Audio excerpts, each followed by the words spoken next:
The story kicks off with a boy named Kamine, rocking top grades and killer athletic abilities that make the girls swoon and the haters seethe with jealousy. Yet he never hesitates to lend a hand, even to those who resent him. This life is his second chance, and navigating grade school feels as easy as playing a new game. Everything flows seamlessly, until Mian of Serera enters the picture. In the classroom, Kamine and another girl accidentally take Miana's seat but quickly apologize when they see her. Kamine's heart stirs at the sight of her, though he reminds himself she once complicated his past life. He had foolishly believed he loved her, yet now she's just a bumpkin schoolgirl to him. Despite this, he finds her cute and wonders if even his heart has reverted to his grade school years. Noticing his gaze, she asks sharply why he's staring. His tongue slips, and he blurts that she is cute. A girl nearby exclaims that this is a confession. Miana thanks him coolly and moves on, unfazed, just as he expects. Kamine vows then and there, in this life, he'll make her notice him. Miana drops her head onto the desk, embarrassed, reflecting on her own awkwardness. The next morning, he cheerfully greets Miyano-san. Noticing the garbage in her hand, he quickly takes it from her and tosses it into the bin, all while calling her cute again. He praises her hairpin, which only irritates her further. Annoyed, she snaps at him in front of the entire class and storms out. The girls, shocked by Miyano's outburst, think he has crossed a line. In a flashback, she confronts Kamine, recalling his past misdeeds. He once slapped her, flipped her skirt, and called her ugly. Kamine, embarrassed, admits he acted that way because he didn't know how to express his feelings. But Miyano-san, firm, insists she could never care for someone who treated her awful. Frustrated, she commands him to redo his whole life. Recalling this, he vows to be honest this time. His resolve is shaken when a classmate suggests he take it slower, or she'll end up hating him. He sighs, muttering, "Girls are so hard," oblivious to Miyano's racing heartbeat just outside the door. The next day, the class is out running laps, and Kamine notices Miyano-san lagging, her stamina fading. She starts to breathe heavily, her pace slowing as she begins to look faint. Seeing her stumble, he quickly steps in, catching her just as she's about to fall. He remembers and lifts her onto his back, calling over to Sensei that he's taking her to the infirmary. Once there, Miyano opens her eyes to the doctor examining her. The doctor informs her she has anemia and asks if she's been eating properly. Rubbing her eyes, Miyano murmurs, "Sensei." She asks who carried her here.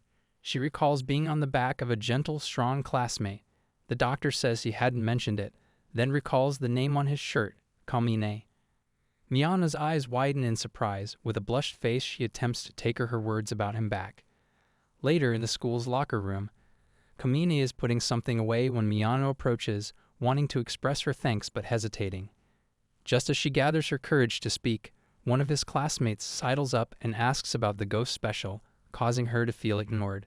Sitting at her desk, she reflects on how he usually speaks to her directly, but now his attention seems diverted, and it annoys her. She watches him laughing with other girls, a pang of irritation coursing through her. Unable to hold back, she steps between them, surprising everyone. A girl with short hair playfully remarks on her jealousy, while another suggests that Komi-an should continue chatting with the other girls. Later, he spots Miyano seated with a classmate and puts on a puppy dog face. He claims he didn't approach her because he mistakenly thought she wasn't a fan of his chatter. Good thing he misjudged. Miyano then dramatically lowers her head to her desk, whispering, "I hate you," hiding her true feelings as a sudden wave of warmth washes over her. The next day, Miyano tries to study in her room, but is unable to stop thinking about Kamine. Frustrated, she shakes her head, attempting to clear her thoughts of him. She finds it annoying as she cannot focus. Meanwhile, at Kamine's house, his younger sister casually demands he move over so she can watch TV. Already seated and quietly watching something, he murmurs, "Sure," only to be told to shut up. She doesn't care that he's older. Surprising everyone, he simply leaves the room without saying a word, which his sister finds weird. Back in his room, he contemplates his reincarnated life. He's read all the manga and seen every show, even his games feel outdated. With little else to occupy him, he turns to study, something he avoided in his past life, but now embraces. His family peeks in, disbelieving. They joke that something disastrous must be coming, or maybe the world's about to end, which he finds irritating but ignores, diving back into his studies. Unbeknownst to each other, both Kamine and Miyano sit at their desks that night, unknowingly thinking about one another. The following day in the library, Miyano glances at her test score, 92. Troubled by her distracting thoughts about Kamine, she had aimed for a perfect 100, and her frustration peaks. Angrily, she scribbles "Kill Kamine Fumitoru" in her notebook. Her classmates passing by see her fury and step back, slightly alarmed. Realizing what she's written, she freezes, quickly closing the book, trying to shake it off, but in her attempt, she accidentally drops her notebook. Kamine calls out, picking it up and flipping to her page. His eyes widen and he laughs softly, clearly amused. She grabs it eagerly, cheeks turning pink, and demands to know if he caught a glimpse. Kamine chuckles, convinced he must have a significant impact on her life, teasing her playfully. Miyano exclaims, "Absolutely not." Her antics entertain his pals, one of whom slyly comments on how everything seems to be falling into place quite conveniently. Later, Kamine ponders that Miyano's interest in him is growing, so he decides he needs a plan. However, just recalling his encounters with her leaves him flustered.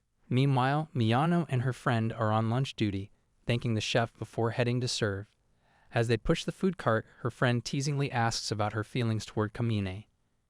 Miyano grimaces, claiming she hates him, though her face turns pink. She quickly pulls her hat down to hide her embarrassment, frustrated by how easily he flusters her. Her friend only smiles knowingly. They stop outside the cafeteria to set up.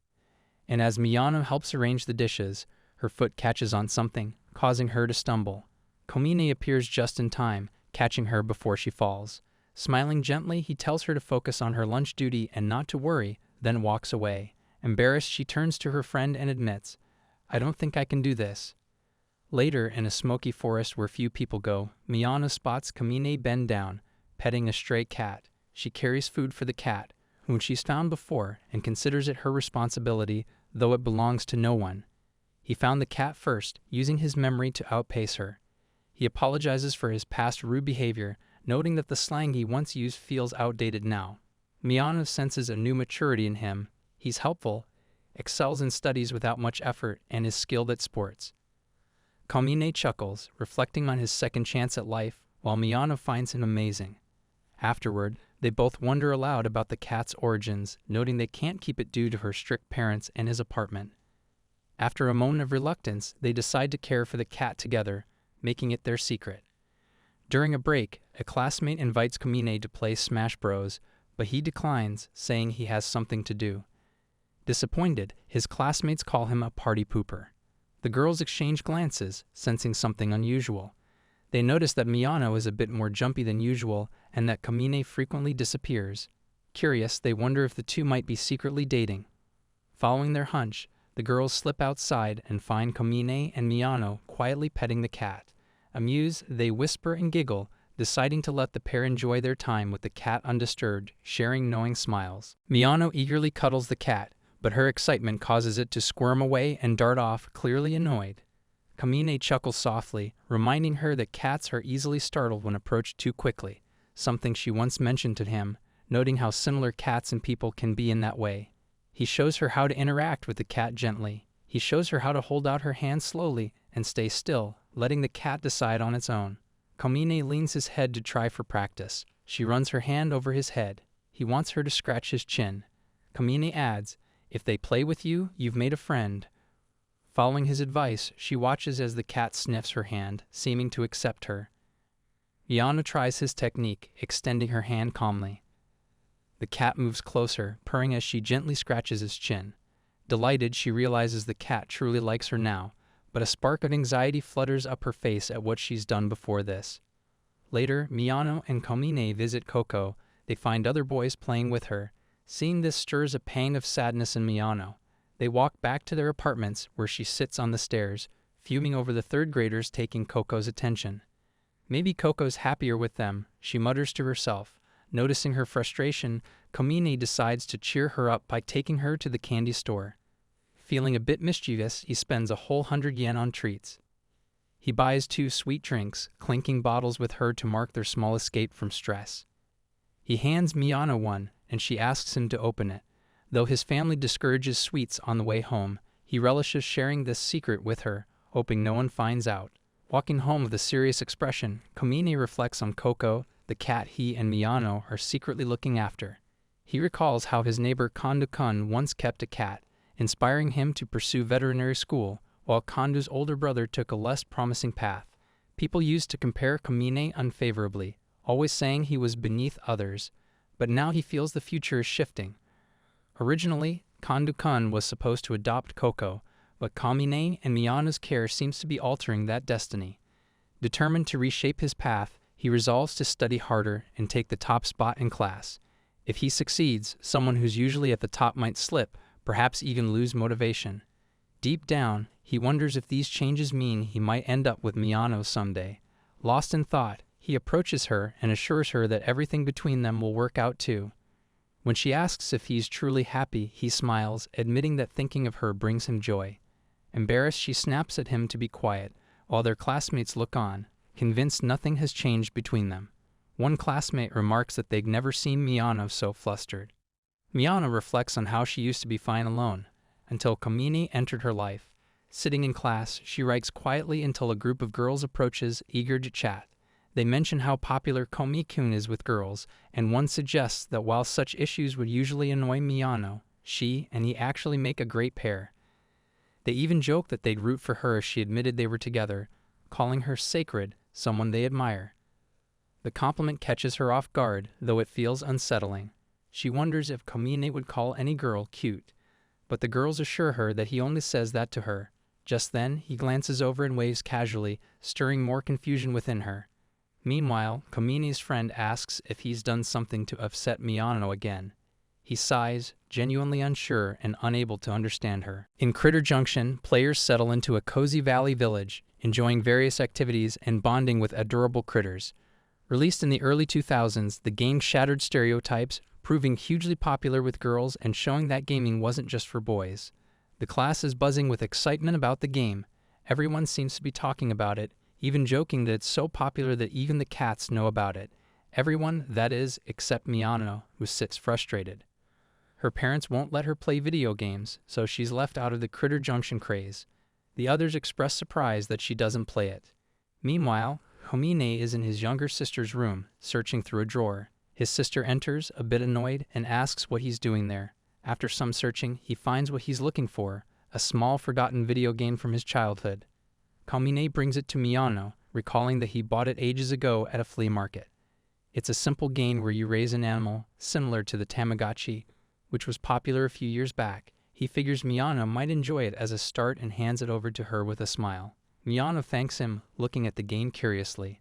Just then, one of the girls behind them remembers her days playing Critter Junction. Miyano murmurs that her new game will be like raising their cat, Coco, all over again. Shocked, the other classmates gasp and jokingly ask if Miyano and Komine have a child together. Flustered, Miyano tries to deny it, but Komine just smiles and says, "Yes, it's ours, mine, and Miyano's child."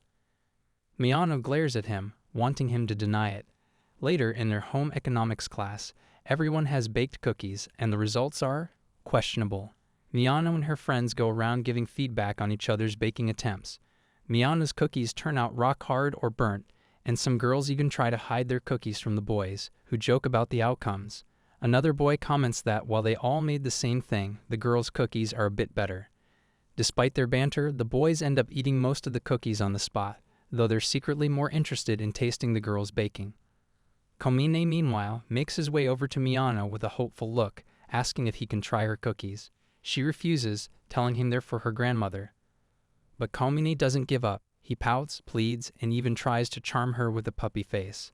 He's so persistent that he even eyes her leftovers. Even during class, he continues begging for cookies until Miyano finally snaps and tells him to be quiet. He apologizes, while a nearby girl sighs that he never learns. After class, Miyano sets her cookie box on her desk, sighing as she explains that she messed up the sugar and they're a bit burnt. Besides, she adds, her grandma doesn't even like sweets. She turns to Komine and tells him he can take them if he wants. Blushing, she quickly leaves the room, thinking she actually did it. Komine, touched by the gesture, remains silent, holding the box with care.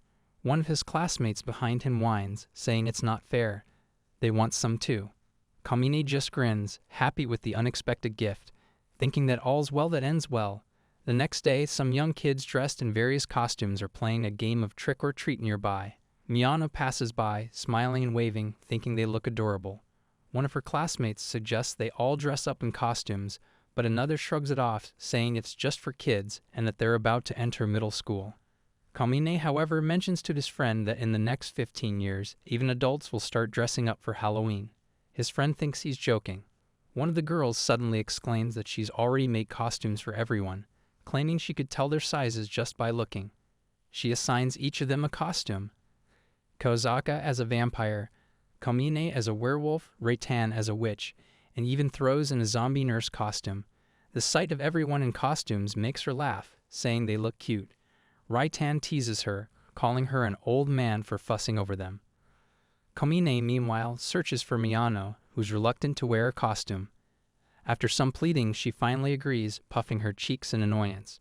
Dressed as a cat, Miyano walks up to Kamine, who's busy playing a game with friends. When he turns and sees her, he's struck by how cute she looks, but Miyano, now flustered, gives him a sharp glare, thinking that's exactly why she didn't want to dress up.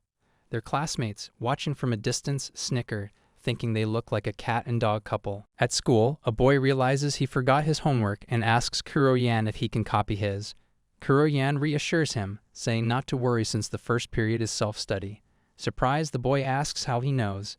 Kuro confidently replies that he saw it in a prophetic dream, adding that Sato-sensei is absent today. Just then, a girl behind him throws an eraser at his head, calling him a liar. Kuro frowns, annoyed by her reaction. Moments later, the teacher announces that Sato-sensei is indeed off for personal reasons, and the first period will be self-study. The whole class looks at Kuroyan in amazement, asking him about his dream. The teacher quickly shushes them, but a short-haired girl boldly accuses Kuroyan of overhearing a teacher's meeting and insists he should stop pretending everything revolves around him. She challenges him. If he truly has prophetic dreams, then he should know what she would call him right now. Flustered, Kuroyan stammers that he doesn't remember that much detail. She presses him further, jokingly saying that if he dreamed about her, he'd know she likes him. His eyes widen in shock, and he stammers, unable to respond. Frustrated, he mutters that some things shouldn't be joked about. She laughs, catching him in his lie as he tries to muster the courage to admit the truth.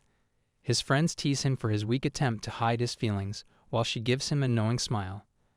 That night, alone in his apartment, Kuroyan finds himself replaying everything she said to him. He tries to fall asleep, but can't stop thinking about her.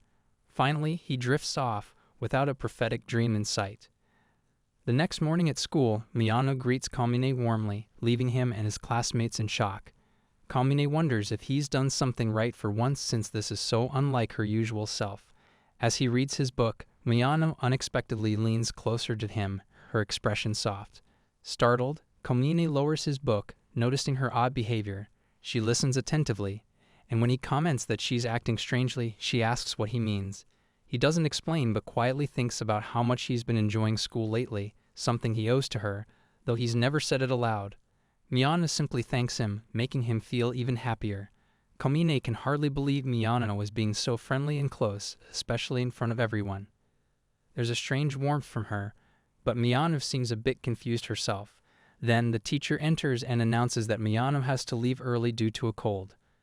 Kamine feels disappointed, realizing her unusual friendliness might just be from her fever. He sighs in relief, thinking any more of this would be too much for his pounding heart. The next day, Miyano returns to normal, utterly embarrassed and horrified as she remembers her actions. She groans, convinced she'll never live it down. A girl with bangs falling over her eyes struggles to keep up with her childhood friend, Ken Kun, who has been visibly frustrated with her lately. She's often slow, and today he's irritated by how long she takes just to finish a piece of toast as they rush to avoid being late. From a distance, she sighs to herself, "Oh dear." Ken scolds her again when she forgets to submit the homework they worked on together. Watching from afar, Miyano and Kamine notice the two. As she walks across the playground, lost in thought, the boy's soccer ball flies dangerously close. She's too distracted to notice, but Ken intercepts it just in time, glaring at the boys. The boys back off, nervously muttering about Hurry Ken, his nickname, half joking that he might actually come after them. Turning to her, he tells her to stop spacing out, asking if she's okay. His concern makes her smile, warming her heart. Ken brushes it off, saying it's just what anyone would do, though he admits to himself that he can't help keeping an eye on her. Embarrassed, he adds that he doesn't mean he watches her all the time, stumbling over his words. She giggles softly, finding his awkward concern endearing, but he covers it by grumbling that she quit being so slow, as she messes up the whole vibe. Yet he can't deny that he finds her innocence a bit charming. Nearby, some girls begin to gossip, surprised at the scene, and who would have thought that she'd be the center of attention. Ken-kun watches as Nodoka slowly enjoys her ice cream, looking mildly annoyed. She claims it tastes good, but he mutters under his breath, clearly more irritated by her pace than anything else. Suddenly, she hands him her ice cream with a quick, "Hold this," and darts off to the restroom. Ken sighs, thinking how whimsical she is, and wondering how he always ends up in situations like this. A girl passing by giggles, remarking how cute they look, which only irritates Ken more. He snaps back that they will probably start saying that he is her babysitter, but he can't deny that he's protective of her. The lady asks Ken to accompany Nodoka to a haircut. Just then, she returns savoring another ice cream. Ken frowns, knowing she always eats too much of it, but she cheerfully replies she got a second cone to try a different flavor. She asks him to eat the previous one, leaving him flustered by the indirect kiss. He tries to brush it off, reasoning that they shared things like this when they were kids, but it feels different now. Just then, Nodoka stumbles, falling face first onto the ground, her ice cream splattering everywhere. She looks devastated, so Ken sighs and hands her the cone. As he brushes her messy hair out of her eyes, he's caught off guard by her innocent pretty face. "Just cover this up already." "They're gonna find out," he mumbles awkwardly. He even buys them another round of ice cream, glancing at her fondly. While she remains completely unaware, she asks what he finds out, clueless.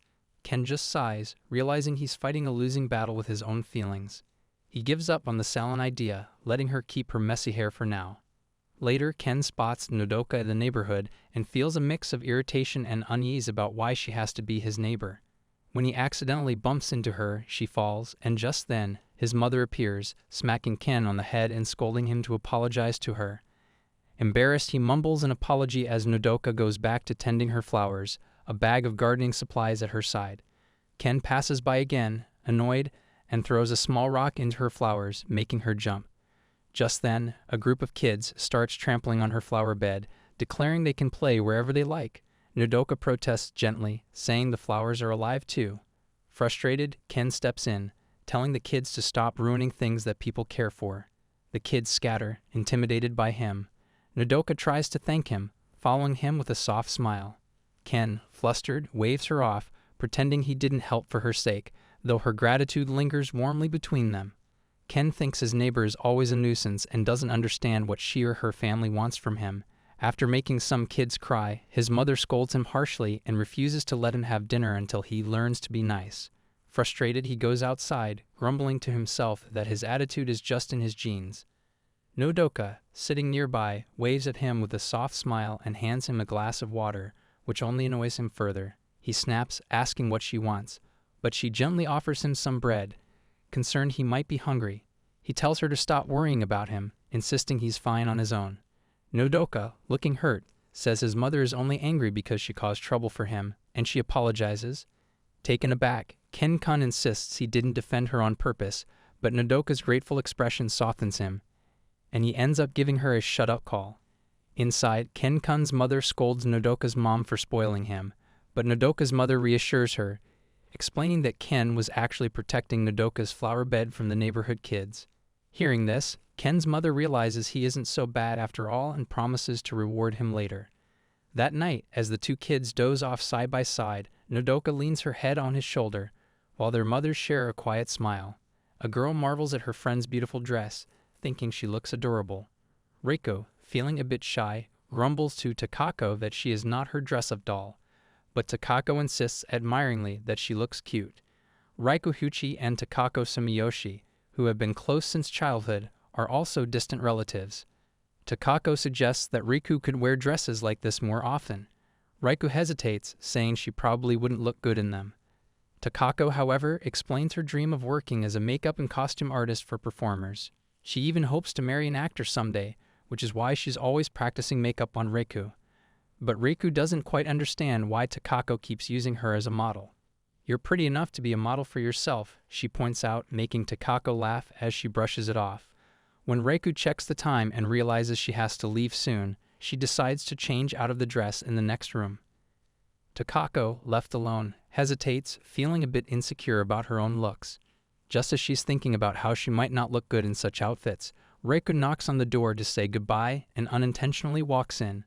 To her surprise, Reiko finds Takako in a beautiful dress. They're both stunned. Takako, a bit self-conscious, mentions that they're just background characters in the grand scheme of things, never the main stars. Reiko smiles and feels that's okay. They will go back to being themselves, no extra spotlight needed. Kamine and Miyano walk down the road when they spot an elderly woman with a heavy bag, Miyano's grandmother. Miyano quickly rushes over, offering to carry the bag, and tells him she'll stop by her grandma's house before heading home. Her grandmother, however, gives Kamine an inspecting look and asks what he is standing around for. Will he really let this old woman carry her own bag? Kamine, momentarily confused, takes the bag with a polite nod, and they all head to her grandmother's house together.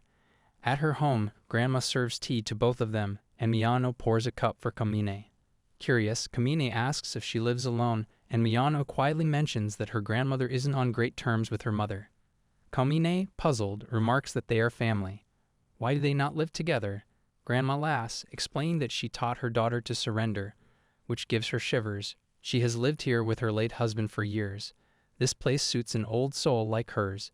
Then, with a mischievous smile, she asks how far they two have gotten. At least had a smooch yet? Startled, Miyano spits out her tea, spraying it onto Kamine's face. Embarrassed, she scrambles to find something to wipe it off.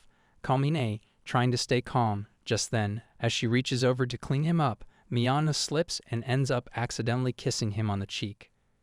Her grandmother, watching with amusement, whispers that it's springtime for fools indeed. Mortified, Miyano apologizes to Kamine, whispering that her grandma is a bit eccentric. But he inwardly smiles, feeling unexpectedly thrilled by the moment. He laughs softly, while Miyano's face reddens in irritation as she snaps to get out of her sight. He leaves, still smiling, with a newfound warmth lingering. At night, Kamine is having dinner sitting in front of his sister, Bun. Bun makes faces at him. Their mother asks her if everyone is finished, but Kamine's smile draws his sister's suspicion. When she prods him, Kamine confidently mentions a kiss, shocking her even more.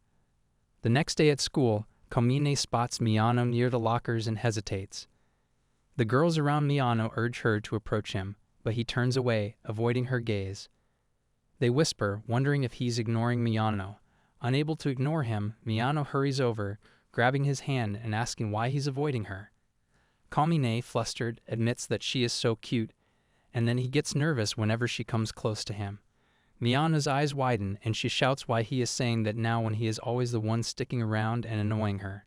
She's confused by his sudden distance, while the girls nearby watch in amazement, noting how much she really wants to be close to him despite her protests.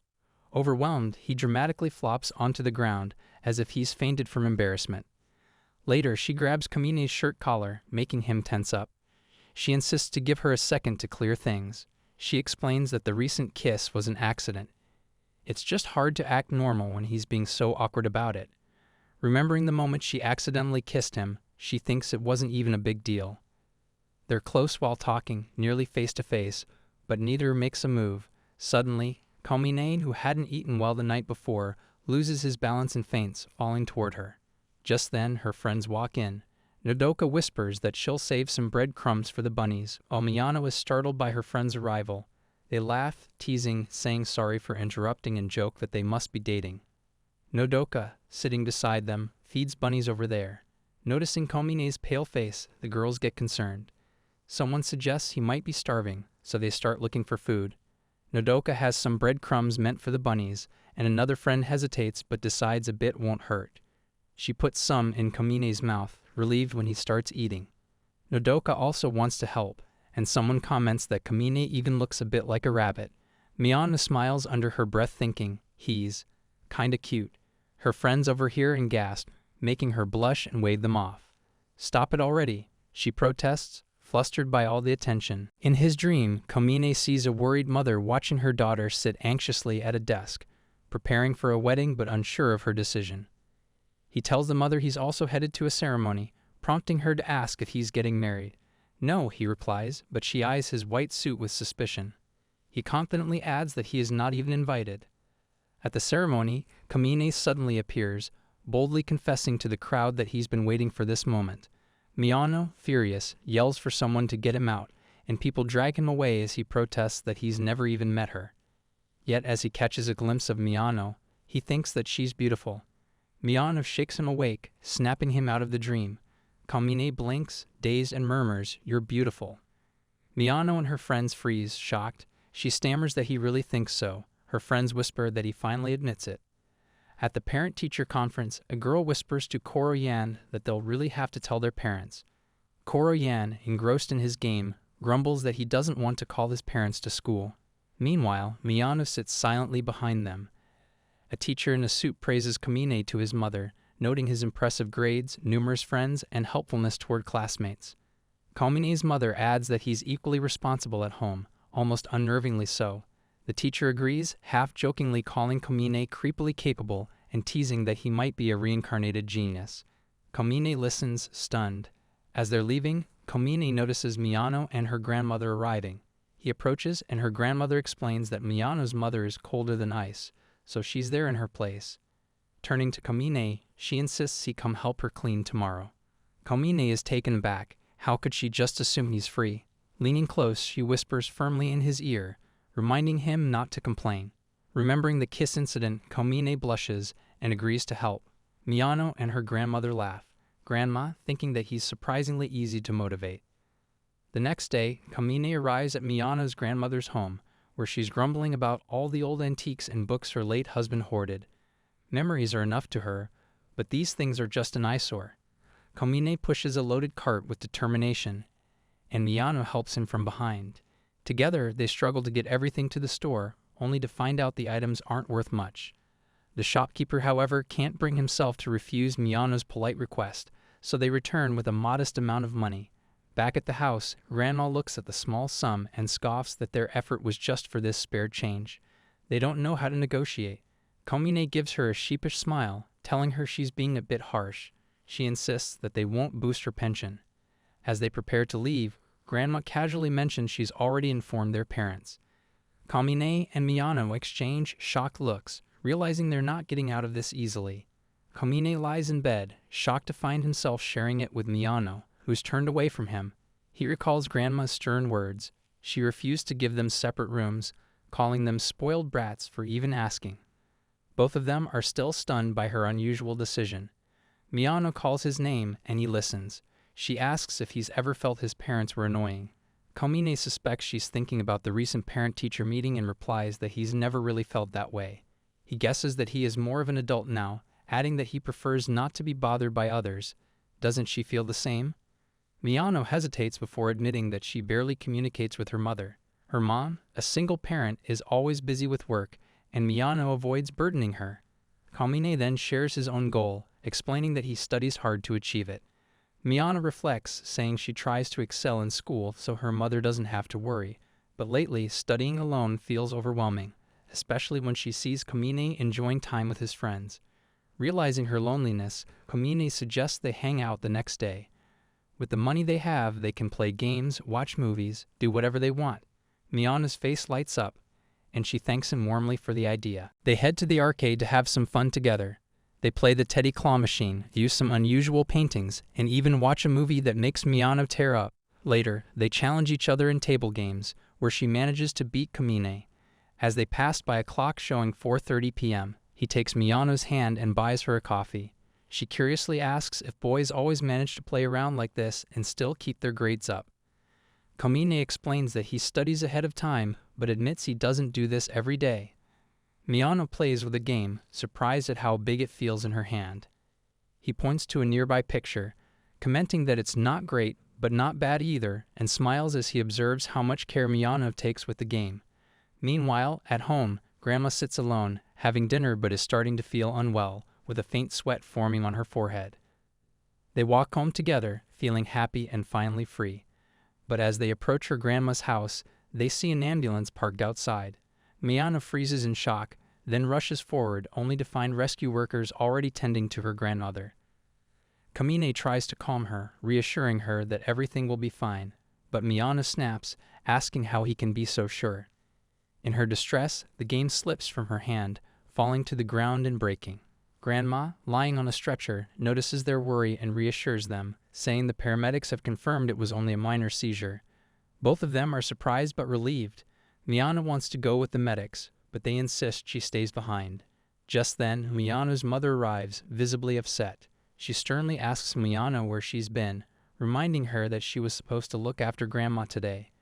Kamine tries to explain, but Miyano's mother dismisses him, chastising Miyano for letting her grades slip by playing around. She commands Miyano to go home and study. As Miyano and Kamine part ways, her mother gives Kamine a scornful look, warning him that dragging Miyano into foolishness could ruin her future. She insists Miyano is different from other kids and forbids him from being a distraction. With that, she turns away, following the ambulance as it takes Grandma to the hospital. The next morning, Miyano sits alone at her desk in class, looking distant. Some girls approach, inviting her to join them and Asahi-chan after school, but she politely declines, explaining she needs to study. Kamine arrives, noticing her somber mood, and asks how she's doing. Miyano tells him that her grandma is stable but will need to stay in the hospital for 3 days. She apologizes for missing the game that he gives to her at once. Kamine, sensing her sadness, asks if she's okay. Miyano finally opens up, sharing her dream of becoming a doctor so she can one day cure her grandma. She explains that to achieve this, she has to work hard and meet her mother's expectations, even if it means being alone. She thinks that it's better this way, she says softly, her voice trembling. She forces herself to believe it, adding that maybe if Kamine wasn't around, it wouldn't hurt as much.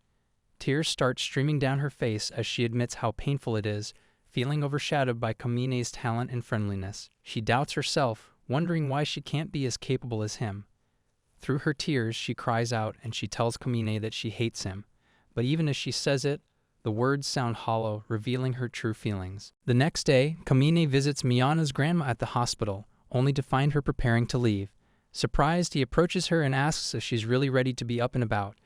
Granny dismisses his concern, saying that when he reaches her age, a little illness won't keep her down for long.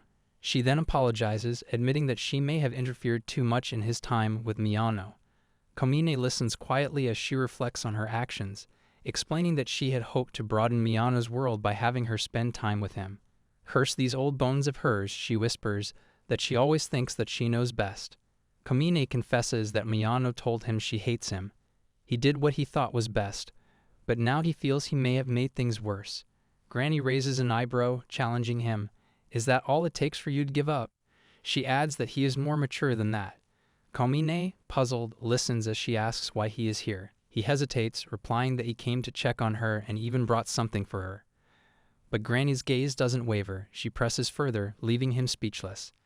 The next day at school, Kamine finds Miyano sitting alone in the library. He hands her the game they once shared, saying that if she doesn't want it, she is free to throw it away herself. Miyano takes the game in her hands, clutching it close as memories of their time together flood her mind. Kamine then gently says, "If you want to stay friends, then let me help you." He reaches out, taking her hand, and with concern, he tells her that he is going to kidnap her. She realizes she doesn't want to let go of their connection. Miyano hesitates at Kamine's idea of kidnapping, finding it strange, but Kamine encourages her, saying she always obeys her mother, and maybe it's time to make her worry just a little. Meanwhile, Miyano's mother sits alone at the dinner table waiting for her. As the clock nears 8 p.m., worry starts creeping in. Miyano is usually home by now. Shaken by her own thoughts and still reeling from her mother's recent health scare, she stands abruptly, deciding to search for Miyano despite her own pressing matters. Frustrated, she mutters about Miyano being a troublesome child. As she rushes outside, her heel suddenly breaks, causing her to stumble. Realizing how flustered she's become, she tries to calm herself and think about where Miyano might be, only to realize with a pang that she barely knows her daughter's favorite places. Just then, Kamine appears behind her. She turns, surprised, while Miyano hides quietly behind a tree, watching her mother. Miyano's mother recognizes Kamine from before, wondering if he knows where Sarara is since she hasn't returned home yet. Kamine shakes his head, but as she turns to leave, he can't hold back.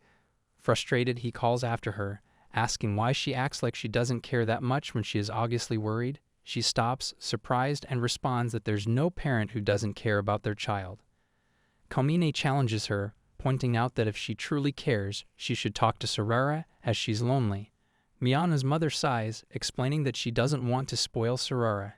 If she spoils her now, she won't take her studies seriously. She needs to focus so she can get into a good university, land a stable job, and become independent, she says firmly. Sarara isn't like other kids. She has to work harder. Grinding her teeth, she continues, while everyone else fools around, she needs to stay disciplined. If she gives in to distractions, everything she's worked for could fall apart. Kamine listens, stunned by her resolve, and finally asks her how she could be so sure that she'll be okay. She meets his gaze, saying with quiet intensity that she's just like her. Miyano's mother opens up, saying there was a time when she, too, was just as intense. She admits that she once looked down on those without clear plans, only to realize she was no different. She explains that smart kids can catch up quickly, even if they fool around. They can cram and make up for lost time. But kids like Sarara, if they stumble, it's harder for them to bounce back. I don't want her to be hurt by unrealistic dreams.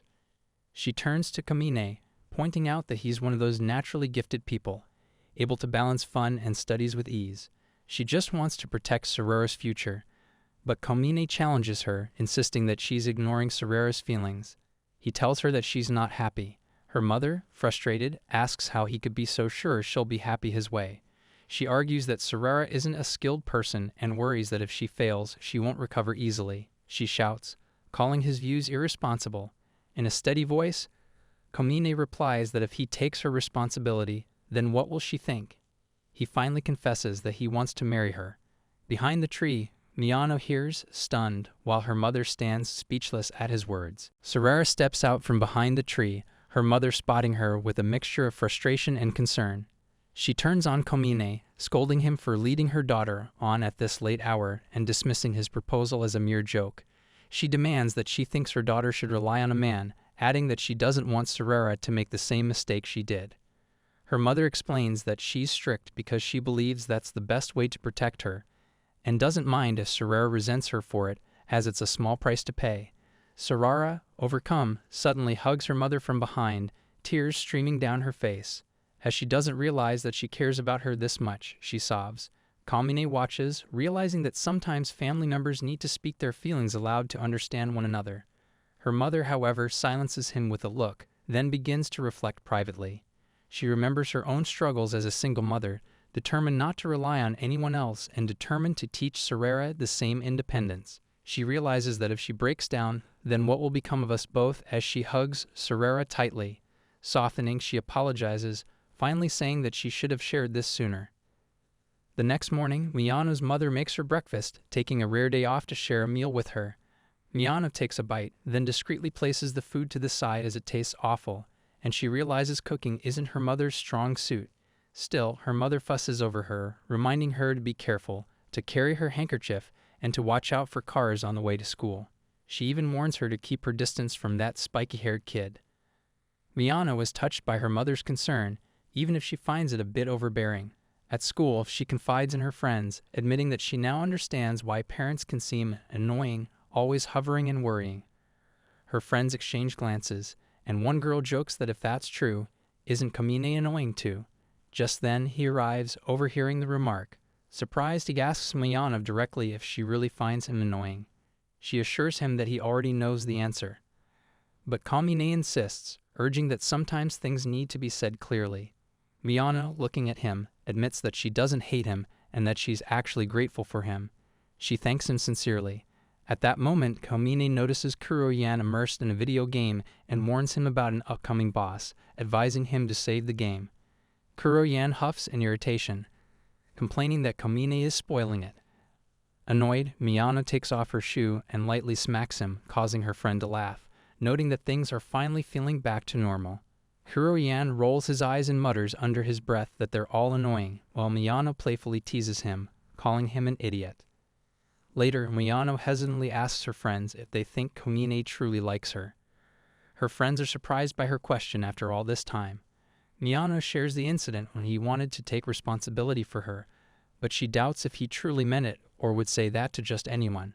Her friends reassure her, saying there's no way he'd say such a thing to just anyone, and they believe it was his way of confessing. Miyano blushes, wondering if she might actually have a chance, but she's afraid of ruining their friendship.